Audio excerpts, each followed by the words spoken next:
Bonjour à toutes et à tous, c'est Daimao, j'espère que vous allez bien. Bienvenue dans cette vidéo review du dernier film Dragon Ball Super, aka Dragon Ball Super Super Hero. Donc oui, j'ai eu l'occasion de voir le film en mauvaise qualité, mais au moins j'ai pu me faire un avis plus ou moins cohérent par rapport aux leaks et au film en lui-même. Alors oui, j'ai rien compris, il n'y avait pas les trades, il n'y avait pas de VosTFR, rien du tout. L'image n'était pas de la meilleure des qualités, mais ça passait quand même très bien malgré tout. Et franchement, j'ai pu me faire un avis plutôt, pour pas trop vous spoiler ici le reste de la vidéo, positif. Donc si vous êtes intéressé, que vous n'avez pas peur des spoils, vous pouvez rester jusqu'au bout de cette vidéo. Sinon, attention, vaut mieux quitter la vidéo et laisser le petit pouce like quand même, ça fait toujours plaisir. Et dans les commentaires, pour ceux qui ont suivi les spoils, qui ont réussi à voir le film, ou les personnes qui étaient présentes hier pendant le live réaction, eh bien je vous invite à bombarder l'espace commentaire pour me dire ce que vous avez pensé de ce film. Et finalement, s'il a une note positive ou négative, si vous êtes toujours déçu et si le manque de hype était justifié ou pas par rapport aux premières annonces et aux trailers qu'on avait pu voir il y a quelques mois. En tout cas, moi, j'ai trouvé le film sympathique. Sur ce, on va commencer un petit peu à blablater autour du film, parce que là, c'était une petite introduction. J'ai parlé pour ne rien dire, comme vous l'avez constaté, et je vais vous parler de plusieurs choses dans cette vidéo. D'abord, des points positifs et de ce que j'ai apprécié, de ce que j'encourage à continuer pour la suite de Dragon Ball Super. Donc voilà, je vous donnerai mon avis et ce qui était bien dans le film. Ensuite, forcément, des choses que je n'ai pas aimées dans le film, parce qu'il y a des choses qui n'étaient pas intéressantes, ou en tout cas, qui personnellement ne me plaisaient pas. Mais ça, voilà, on est un petit peu tous différents par rapport à ça. On a des attentes différentes, on a des envies différentes, on a une critique plus ou moins dure par rapport au film et à Dragon Ball avec Dragon Ball Super, en fonction de notre, comment dire, kiff avec Dragon Ball. Donc voilà, c'est compliqué, mais je sais que certains vont être extrêmement déçus, d'autres extrêmement satisfaits du film.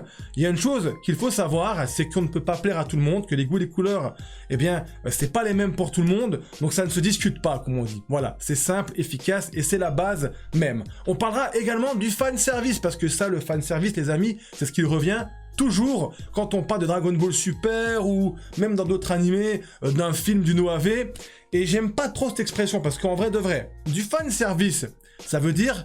En gros, c'est ce que les fans demandent, c'est ce que les fans aiment. Quand tu fais un film, même si ici il est canon, c'est pour plaire aux fans dans un one-shot d'1h30, comme à l'époque avec les OAV, il n'y avait pas de fan service parce qu'il y avait de l'inédit. Ici, on peut parler de fan service quand on reprend beaucoup de choses de Dragon Ball Z, ou qu'on fait un petit peu trop de clin d'œil. Mais on va y revenir en long et en large dans la vidéo, parce que il y a des choses, je suis pas d'accord qu'on appelle ça du fan service en fait. Et il faut pas sortir en mode chef otaku tête de naze. Et bien que tout est du fan service ou pas, les amis, voilà. Ou que Dragon Ball Super c'est que de la merde, non, je suis pas d'accord. Si vous aimez Dragon Ball, le film devrait vous plaire. Si vous l'avez vu, dites-moi ce que vous en pensez. Mais voilà. Et autre point important pour commencer les hostilités, du coup, on va pas se mentir, ce film a été beaucoup décrié. Moi, le premier, il y a une chose qui m'a énormément dérangé. Vous allez voir qu'au final, c'était pas si mal. C'est la CGI, pour faire l'anglophone. C'est un truc que je n'aime pas trop. C'est une technique de dessin, d'animation que je n'aime pas. Et j'avais très peur. Il y a eu énormément de critiques et de moqueries même par rapport à ça. Alors que si on avait vu ça dans une cinématique de jeux vidéo, on aurait dit « Wow, amazing !» Soyons honnêtes, les gars. Et je peux comprendre. Après, franchement, c'était pas aussi dégueulasse que ça. Donc, avec ce manque de hype, suite au trailer un petit peu pas ouf par rapport au trailer Broly, la CGI qui a fait beaucoup débat, voilà, il y avait déjà de grosses, comment dire, ondes négatives autour du film. Et puis il a été hack avec la Toei, tout ça, ça a été retardé, la communication autour du film était pas top.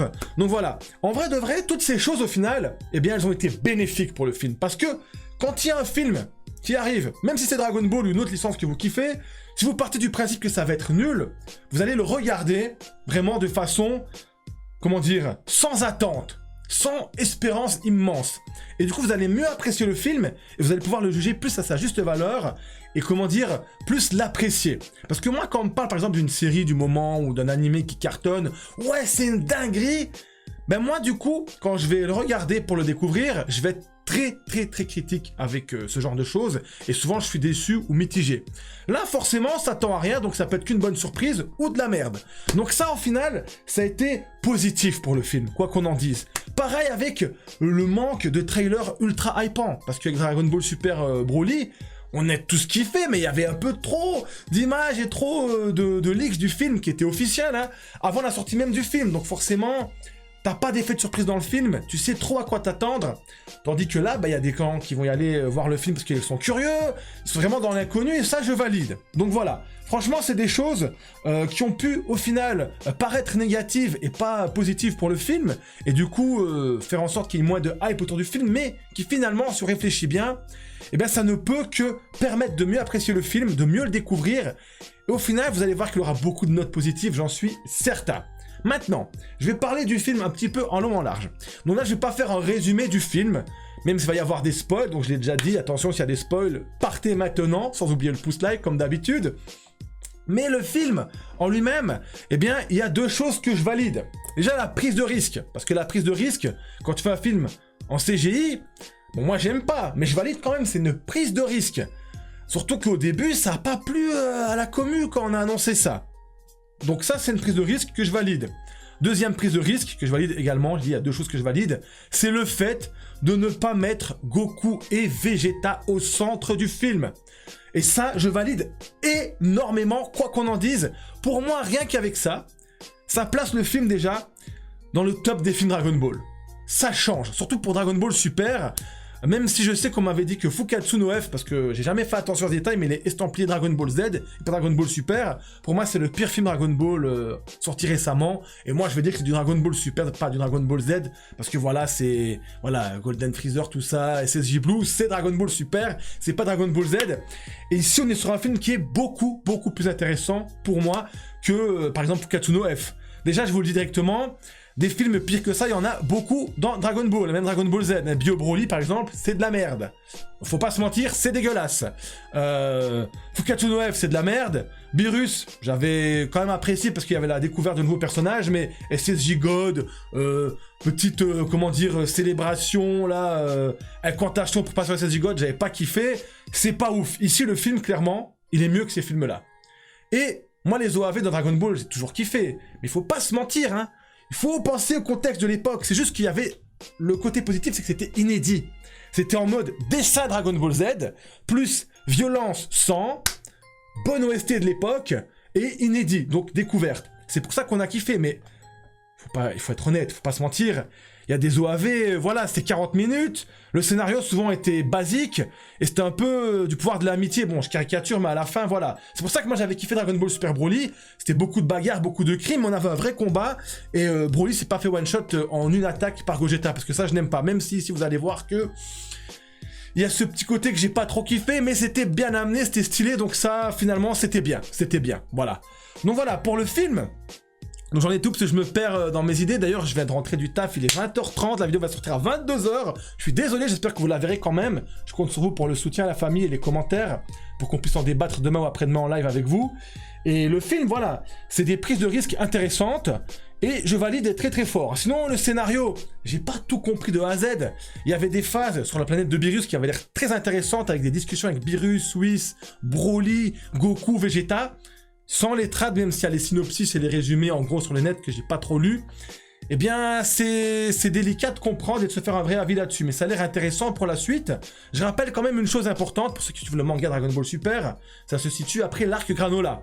Donc c'est logique qu'ils ont fait en sorte de ne pas avoir ni Vegeta ni Goku en personnage vedette contre le grand méchant, parce que là je rappelle qu'après Granola, Vegeta il a l'Ultra Ego, et Goku normalement maîtrise quand même plus ou moins l'Ultra Instinct. Donc ça veut dire qu'ils auraient atomisé comme ça le boss de fin. Donc ça aurait été inutile de faire un film là-dessus. Donc c'est très bien et c'est cohérent au final de remettre Gohan et Piccolo en avant dans ce film. Et ça voilà, moi Gohan je kiffe, Piccolo en version Ultimate, je kiffe, Gohan en version Ultimate, je kiffe, Piccolo je kiffe. C'est pour ça que je m'appelle Daimao. Donc franchement, grosse dinguerie, ça j'ai vraiment validé. Et le film voilà, il est un petit peu lent les 15 premières minutes, mais au final il y a un bon rythme. Il y a des beaux flashbacks en 2D, donc c'est très stylé, c'est très agréable à suivre. Les OST sont pas trop mal. Et malgré la qualité médiocre dans laquelle j'ai vu le film, eh bien la CGI ne gêne pas du tout. Hein. Alors oui, c'est quand même un point négatif la CGI, parce que dans les animations c'est pas mal du tout. Il y a eu une prise de risque dans le premier combat avec Gamma et Piccolo, où on faisait un peu un effet cartoon manga avec des boum, kaboum, quand ils mettaient des coups, c'était stylé, c'était original, donc j'ai apprécié. Franchement, il y a plein de petites choses positives dans le film au final. Mais voilà, la CGI, le problème, c'est les gros plans, le dessin en lui-même, ça manque de détails. Et au niveau de la texture, quoi qu'on en dise, ça aurait été mieux en version Dragon Ball Z. Mais voilà, ça n'a pas empêché le film d'être bon, parce que moi, je m'attendais à pire que ça avec la CGI. Et finalement, comme c'est pas dégueulasse, eh ben, j'ai pris le plaisir d'apprécier la qualité graphique. Et c'était pas dérangeant du tout. Franchement, c'était pas mal du tout. Donc voilà. Puis après, pour la suite du film, on en arrive très vite, comment dire, à Piccolo qui entraîne Pan. Il parle un petit peu de Gohan en mode est-ce que mon papa était fort. En gros, ils disent que Gohan, il s'entraîne pas, et du coup, c'est devenu un peu une fiotte. Je caricature, hein, les gars, forcément. Et que Pan aimerait bien avoir son papa plus fort. Et puis, quand Piccolo s'est fait accoster par Gamma avant son petit combat dont j'ai parlé, il va le suivre pour voir un peu ce qui se passe. Il s'infiltre, c'était stylé. Franchement, moi, je trouvais ça... Le scénario, il faut pas se mentir, il casse pas à trois pattes un canard, mais au moins... Il y avait de l'innovation comme à l'ancienne, donc de la découverte, de l'inédit, de la nouveauté. C'était pas du réchauffé au niveau du scénario. Enfin, il y avait le ruban rouge, le boss de fin, c'est Cell Max. C'est pas le Cell qu'on a connu, mais il a le même chara design que Cell deuxième forme, en géant et en rouge et noir. Et voilà, il a pas de pensée, il réfléchit pas, donc c'est pas notre Cell, mais il y ressemble très fort. Je reviendrai un peu plus tard là-dessus. Là, je suis en mode, je résume un peu le film. Hein. Donc voilà, Piccolo après s'infiltre. Il voit qu'il parle un petit peu des Saiyans, du projet du ruban rouge, voilà, qui ont recruté le fils de C21 du coup. Il s'appelle Edo, c'est le petit gros un peu dégueulasse, qu'on avait vu au début dans les premiers trailers, que ça hypait personne. Hein. Donc voilà, franchement il y a des choses intéressantes, c'est développé, mais voilà, je vais pas m'attarder là-dessus parce que on comprend pas tout, ce sera mieux en VOST-FR et en qualité. D'ailleurs, moi j'ai vu le film en mode pirate, je m'en cache pas. Mais j'irai le revoir dès que ça sort au cinéma, une fois, voire deux fois, parce que j'ai kiffé ce Dragon Ball. Et le voir en pirate, ça m'empêche pas d'aller le voir après en officiel. Hein. Certains se disent sur les réseaux, ouais, non, c'est pas bien, mais non. Je kiffe, je regarde. Je vais pas risquer de me faire spoil des images sans comprendre, je préfère le voir. Voilà, et c'est mieux comme ça. De toute façon, c'est ma génération. Un point, c'est tout. Du coup, le film est intéressant. On arrive vite après à Piccolo qui va en fait aller lui-même kidnapper Pan, c'est son idée, pour énerver Gohan. Il connaît Gohan, il veut qu'on l'énerve pour que Gohan revienne très fort. Puis après, voilà, il kidnappe Pan. Pan le reconnaît direct. Il y a des petites incohérences à ce niveau-là parce que quand Piccolo va chercher Gohan avec un mec du ruban rouge pour dire voilà, on a kidnappé ta fille, viens avec nous, on veut une rançon, tout ça. Mais il reconnaît même pas Piccolo. What the fuck. Mais bon, moi j'ai interprété ça de la façon en mode voilà, même Pan, comme elle a entraîné, elle reconnaît directement le ki, l'aura du Piccolo. Alors que Gohan, tellement il est ramolli, il fait même pas attention à ça, c'est un mec étourdi, distrait. Franchement, Gohan, c'est un putain de geek dans le film. Au début, hein. Donc voilà, après, ils vont au QG, il y a une petite bagarre avec, comment dire, Gamma 1, Gamma 2, un contre Gohan, un contre Piccolo. Piccolo teste sa nouvelle forme, donc ça, c'est grave stylé. On va en revenir, voilà, c'est résumé du film. Puis après, on voit que Gamma 1, Gamma 2, en fait, ils ont un bon fond, c'est des gentils cyborgs. Donc voilà, un petit peu les tortionnaires du ruban rouge qui voulaient manipuler tout le monde se font démasquer et mettre KO. Voilà, il y a une discussion avec la Z-Team, donc Gohan, Piccolo, et Gamma 1, Gamma 2, il y a Pan, tout ça, et puis boum, le chef de ces tortionnaires là, et voilà, je crois que c'est Magenta, j'ai oublié son blaze, eh bien il va activer Cell Max, il y a Cell Max qui pop. Donc voilà, c'est un résumé en gros du film. Maintenant je vais parler des points intéressants. Donc voilà, pour moi les points positifs dans le film, clairement c'est la mise en avant de Gohan et Piccolo. Donc... certains vont pas kiffer, et moi j'ai pas trop kiffé, mais au final c'est pas si dérangeant, c'est le power-up de Piccolo. Piccolo va demander à Dende s'il peut avoir un petit peu, comment expliquer, une révélation de potentiel, il y a même un flashback pour l'accompagner, comme Gohan et Krillin sur la planète Namek avec le grand doyen des Namek. Dende dit qu'il peut pas le faire, donc il va reprendre la statue de Shenron, il va ajouter une essence du doyen des Namek, un truc dans le genre de ce que j'ai compris, et Shenron a de nouveaux pouvoirs, donc il évoque Shenron, et du coup Shenron fait le... upgrade de potentiel de Piccolo. Alors ouais, ça me fait chier que ça passe via Shenron. Je vous l'avoue, ça me fait chier. Mais au final, au niveau de la cohérence, c'est pas si déconné que ça, parce que Piccolo a toujours eu des power-ups comme ça. Il absorbe Nail, il absorbe le Tout-Puissant pour ne refaire qu'un. Et voilà, là, finalement, c'est révélation du potentiel à l'ancienne, mais via Shenron, parce que le grand doyen Namek n'est plus là. Donc pourquoi pas. C'est pas comme dans l'arc Granola dans le manga où je veux être le plus fort de l'univers et t'es plus fort que tout le monde. Non, c'est pas comme ça, donc ça, parce que Piccolo n'est pas le plus fort après ça. Du coup, il a une forme, en mode, on va dire SSJ Namek, voilà, je vais appeler ça Super Namek, moi de mon côté. Il est un peu plus lisse au niveau du vert, il y a une petite aura jaune. puis il y a une version où il est un peu orangé, il devient beaucoup plus balèze, un peu comme Slug. Genre il grandit de 1 mètre, il est pas géant, il grandit de 1 mètre, il est hyper balèze. Et là c'est ultra badass, en vrai même s'il y a des plans pas très beaux avec la CGI, on va pas se mentir, mais c'est pas mal. C'est un power-up cohérent, qui va faire en sorte que Piccolo soit plus fort que Gamma 1 et Gamma 2, voilà. Et qui va pouvoir quand même se taper un peu Excel Max, vite fait. Donc moi ça va, j'ai apprécié. On revoit Piccolo en devant de la scène, on voit Gohan en mode ultimate, ça j'ai kiffé. Puis il y a la fameuse transfo de Gohan. Donc ça fait beaucoup débat. Et là je vais vous dire tout ce que j'en pense. La transfo de Gohan, pour moi, elle est ultra stylée. Même si je n'aime pas 2 choses. Le fait qu'il y a les cheveux tout gonflés, qui ont un peu trop grossi, la mèche est trop grosse, ça fait too much. Et au niveau des couleurs, que les cheveux passent blancs, ça me dérange pas. Parce que voilà, Ultimate Gohan, c'est sa forme humaine, potentiel maximum, et c'est la pureté. Gohan, il a le cœur pur, tout ça, vous savez. C'est un peu en lien avec le Kaioshin, machin, qui a développé son potentiel maximum. C'est une autre version, c'est Ultimate Gohan, c'est pour pas être en Super Saiyan. Donc moi, j'aurais aimé qu'il soit vraiment la même taille de cheveux, la même coupe qu'en Ultimate Gohan. Limite, tu mets des éclairs et les cheveux blancs. Pour la pureté, c'est pas dérangeant, même si ça fait un peu migaté. Là, ils ont mis les yeux rouges, c'est un peu too much, mais c'est un clin d'œil, en fait, à la forme originale que le Super Saiyan aurait dû obtenir d'après les envies de Toriyama à la base dans ses croquis. Donc voilà, c'est pas déconné, mais voilà, c'est comme ça, et on peut pas faire autrement, les mecs. Donc moi, j'ai apprécié, mais je peux comprendre que les gens vous disent, ouais, c'est Kikoulol, c'est de la merde, des cheveux blancs, Power Rangers, tout ça. Je peux comprendre, après, essayez de kiffer juste du nouveau contenu Dragon Ball en 2022, comme il vient.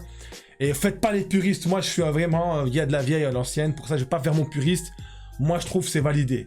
C'est validé. Gohan comme ça, c'est quand même stylé, même si c'est un peu sorti nulle part. Par contre, les autres points positifs, bah, le scénario, sans être exceptionnel, il est sympa.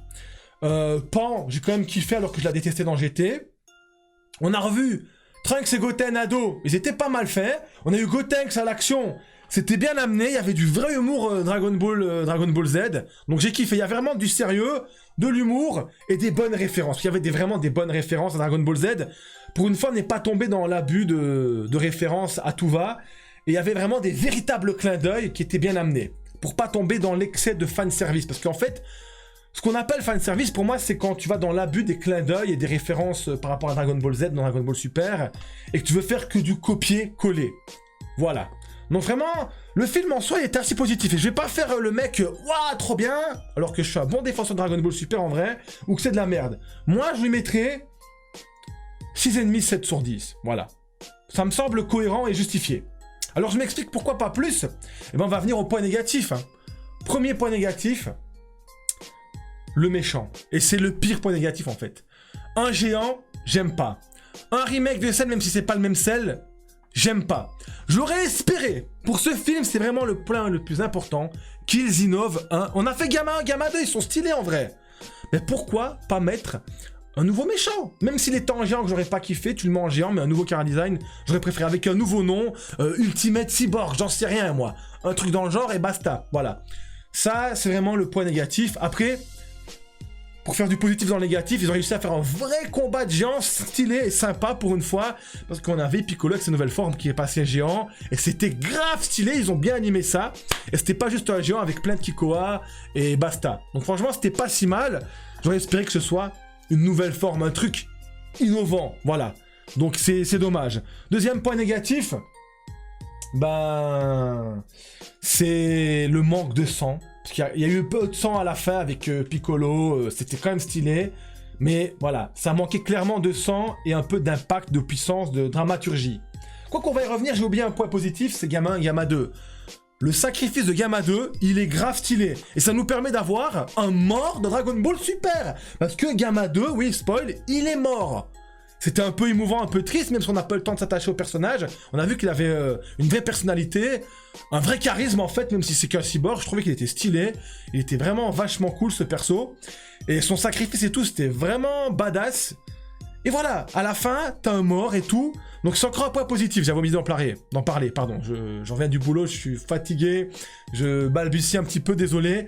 Mais voilà, franchement, c'était positif, c'était grave cool, les mecs. Au final, ça fait plein de choses assez cool, vraiment. Donc les points négatifs, pour moi, c'est celle...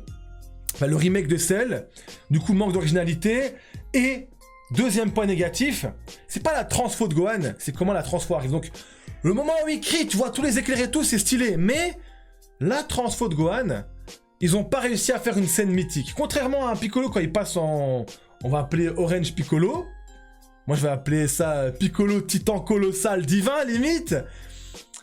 Où il est un peu... Parce que Piccolo, le premier power-up, c'est pas ouf. Mais quand il passe en orange, c'est badass. C'est stylé, il est fort.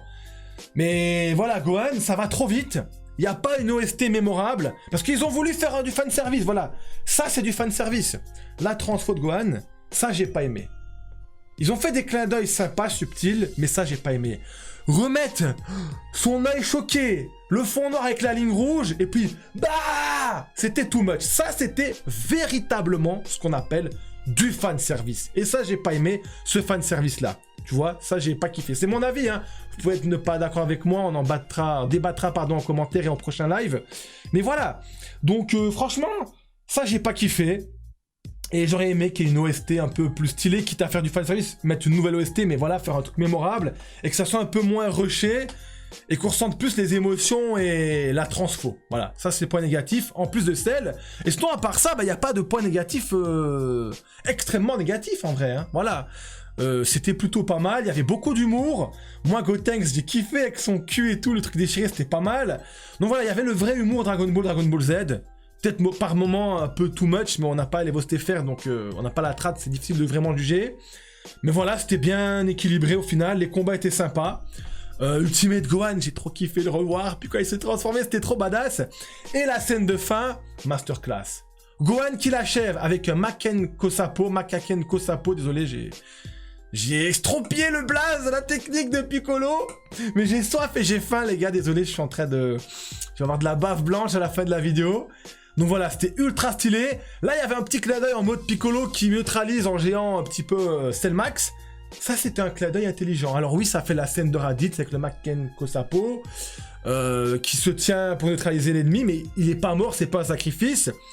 Et c'était utile, c'était beau. Et Gohan qui fait pas Kamehameha, qui fait ça, j'ai kiffé. Et là, je m'en bats les couilles. Qu'on dise, ouais, mais on aimerait bien savoir comment il a pris la technique. On s'en bat les couilles. On s'en bat les couilles. On s'en bat les couilles, vraiment. Gohan, il fait le Masenko, technique de Piccolo. On n'a pas vu qu'il apprenait ça de A à Z, qu'on lui a dit tu fais ceci, tu fais cela. Voilà, c'est une transfo, c'est l'instinct. Ils se sont entraînés toujours, c'est son sensei Piccolo. C'est normal qu'il a les techniques de Piccolo. Moi, je kiffe. Voilà, moi, je trouve que c'est bien.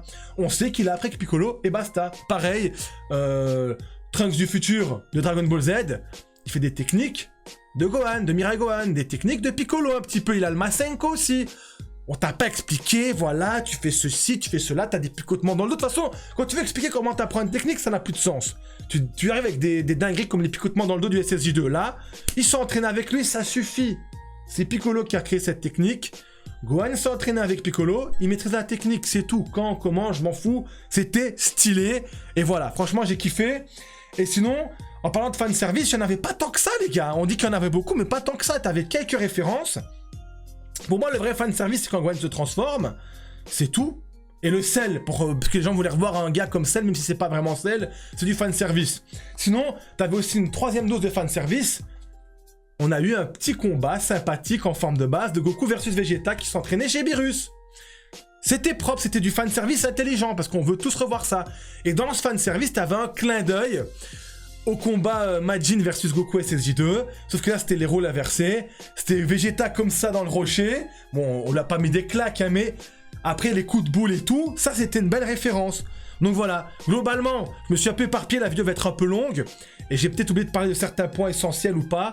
On en parlera en live demain ou après-demain, on fera un live débat avec vous les gars, j'ai hâte. Aujourd'hui je suis désolé, la vidéo elle sort beaucoup plus tard que prévu, je suis debout depuis 6h30 du mat, je suis rentré à 20h30, première chose que j'ai fait, tourner la vidéo pour vous, et j'espère que vous allez kiffer ce soir, de regarder ça même demain ou à la semaine. Donc voilà, bombardez la barre de like, ça me ferait super plaisir la famille.